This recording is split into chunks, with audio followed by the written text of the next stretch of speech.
പുറപ്പാട് അധ്യായം 5. അതിൻ്റെ ശേഷം മോശയും അഹരോനും ചെന്ന് ഫറവോനോട്, മരുഭൂമിയിൽ എനിക്ക് ഉത്സവം കഴിക്കേണ്ടതിന് എൻ്റെ ജനത്തെ വിട്ടയക്കണം എന്നിപ്രകാരം ഇസ്രായേലിൻ്റെ ദൈവമായ യഹോവ കൽപ്പിക്കുന്നു എന്ന് പറഞ്ഞു. അതിന് ഫറവോൻ, ഇസ്രായേലിനെ വിട്ടയപ്പാൻ തക്കവണ്ണം ഞാൻ യഹോവയുടെ വാക്ക് കേൾക്കേണ്ടതിന് അവൻ ആർ? ഞാൻ യഹോവയെ അറിയുകയില്ല, ഞാൻ ഇസ്രായേലിനെ വിട്ടയക്കുകയുമില്ല എന്ന് പറഞ്ഞു. അതിന് അവർ, എബ്രായരുടെ ദൈവം ഞങ്ങൾക്ക് പ്രത്യക്ഷനായി വന്നിരിക്കുന്നു. അവൻ മഹാമാരിയാലോ വാളാലോ ഞങ്ങളെ ദണ്ഡിപ്പിക്കാതിരിക്കേണ്ടതിന് ഞങ്ങൾ 3 ദിവസത്തെ വഴി മരുഭൂമിയിൽ പോയി ഞങ്ങളുടെ ദൈവമായ യഹോവയ്ക്ക് യാഗം കഴിക്കട്ടെ എന്ന് പറഞ്ഞു. മിസ്രയീം രാജാവ് അവരോട്, മോശെ, അഹരോനെ, നിങ്ങൾ ജനങ്ങളെ വേല മിനക്കെടുത്തുന്നത് എന്ത്? നിങ്ങളുടെ ഊഴിയ വേലയ്ക്ക് പോകുവീൻ എന്ന് പറഞ്ഞു. ദേശത്ത് ജനം ഇപ്പോൾ വളരെയാകുന്നു, നിങ്ങൾ അവരെ അവരുടെ ഊഴിയ വേല മിനക്കെടുത്തുന്നു എന്നും ഫറവോൻ പറഞ്ഞു. അന്ന് ഫറവോൻ ജനത്തിൻ്റെ ഊഴിയ വിചാരകന്മാരോടും പ്രമാണികളോടും കൽപ്പിച്ചത് എന്തെന്നാൽ, ഇഷ്ടിക ഉണ്ടാക്കുവാൻ ജനത്തിനു മുൻപിലത്തെ പോലെ ഇനി വൈക്കോൽ കൊടുക്കരുത്. അവർ തന്നെ പോയി വൈക്കോൽ ശേഖരിക്കട്ടെ. എങ്കിലും ഇഷ്ടികയുടെ കണക്ക് മുൻപിലത്തെ പോലെ തന്നെ അവരുടെ മേൽ ചുമത്തേണം, ഒട്ടും കുറയ്ക്കരുത്. അവർ മടിയന്മാർ, അതുകൊണ്ടാകുന്നു ഞങ്ങൾ പോയി ഞങ്ങളുടെ ദൈവത്തിന് യാഗം കഴിക്കട്ടെ എന്ന് നിലവിളിക്കുന്നത്.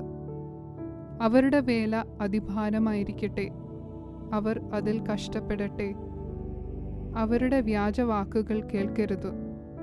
അങ്ങനെ ജനത്തിൻ്റെ ഊഴിയ വിചാരകന്മാരും പ്രമാണികളും ചെന്ന് ജനത്തോട്, നിങ്ങൾക്ക് വൈക്കോൽ തരികയില്ല, നിങ്ങൾ തന്നെ പോയി കിട്ടുന്നിടത്തു നിന്ന് വൈക്കോൽ ശേഖരിപ്പീൻ, എങ്കിലും നിങ്ങളുടെ വേലയിൽ ഒട്ടും കുറയ്ക്കയില്ല എന്ന് ഫറവോൻ കൽപ്പിക്കുന്നു എന്ന് പറഞ്ഞു. അങ്ങനെ ജനം വൈക്കോലിനു പകരം താളടി ശേഖരിപ്പാൻ മിസ്രയീം ദേശത്ത് എല്ലായിടവും ചിതറി നടന്നു. ഊഴിയ വിചാരകന്മാർ അവരെ ഹേമിച്ചു. വൈക്കോൽ കിട്ടി വന്നപ്പോൾ, ഉള്ളതിന് ശരിയായി നിങ്ങളുടെ നിത്യവേല ദിവസവും തികയ്ക്കണം എന്ന് പറഞ്ഞു. ഫറവോന്റെ ഊഴിയ വിചാരകന്മാർ ഇസ്രായേൽ മക്കളുടെ മേൽ ആക്കിയിരുന്ന പ്രമാണികളെ അടിച്ചു. നിങ്ങൾ ഇന്നലെയും ഇന്നും മുൻപിലത്തെ പോലെ ഇഷ്ടിക തികയ്ക്കാഞ്ഞത് എന്ത് എന്ന് ചോദിച്ചു. അതുകൊണ്ട് ഇസ്രായേൽ മക്കളുടെ പ്രമാണികൾ ചെന്ന് ഫറവോനോട് നിലവിളിച്ചു, അടിയങ്ങളോട് ഇങ്ങനെ ചെയ്യുന്നത് എന്ത്? അടിയങ്ങൾക്ക് വൈക്കോൽ തരാതെ ഇഷ്ടിക ഉണ്ടാക്കുവീൻ എന്ന് അവർ പറയുന്നു.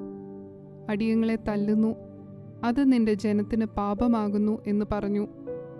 അതിന് അവൻ, മടിയന്മാരാകുന്നു നിങ്ങൾ, മടിയന്മാർ, അതുകൊണ്ട് ഞങ്ങൾ പോയി യഹോവയ്ക്ക് യാഗം കഴിക്കട്ടെ എന്ന് നിങ്ങൾ പറയുന്നു. പോയി വേല ചെയ്യുവീൻ, വൈക്കോൽ തരികയില്ല, ഇഷ്ടിക കണക്കുപോലെ ഏൽപ്പിക്കണം താനും എന്ന് കൽപ്പിച്ചു. ദിവസം തോറുമുള്ള ഇഷ്ടിക കണക്കിൽ ഒന്നും കുറയ്ക്കരുത് എന്ന് കൽപ്പിച്ചപ്പോൾ തങ്ങൾ വിഷമത്തിലായി എന്ന് ഇസ്രായേൽ മക്കളുടെ പ്രമാണികൾ കണ്ടു. അവർ ഫറവോനെ വിട്ടു പുറപ്പെടുമ്പോൾ മോശയും അഹരോനും വഴിയിൽ നിൽക്കുന്നത് കണ്ടു. അവരോട്, നിങ്ങൾ ഫറവോന്റെയും അവൻ്റെ ഭൃത്യന്മാരുടെയും മുൻപാകെ ഞങ്ങളെ നാറ്റി ഞങ്ങളെ കൊല്ലുവാൻ അവരുടെ കയ്യിൽ വാൾ കൊടുത്തതുകൊണ്ട് യഹോവ നിങ്ങളെ നോക്കി ന്യായം വിധിക്കട്ടെ എന്ന് പറഞ്ഞു. അപ്പോൾ മോശ യഹോവയുടെ അടുക്കൽ ചെന്നു, കർത്താവേ, നീ ഈ ജനത്തിന് ദോഷം വരുത്തിയതെന്ത്? നീ എന്നെ അയച്ചത് എന്തിന്? ഞാൻ നിന്റെ നാമത്തിൽ സംസാരിപ്പാൻ ഫറവോന്റെ അടുക്കൽ ചെന്നത് മുതൽ അവൻ ഈ ജനത്തോട് ദോഷം ചെയ്തിരിക്കുന്നു. നിന്റെ ജനത്തെ നീ വിടുവിച്ചതുമില്ല എന്ന് പറഞ്ഞു.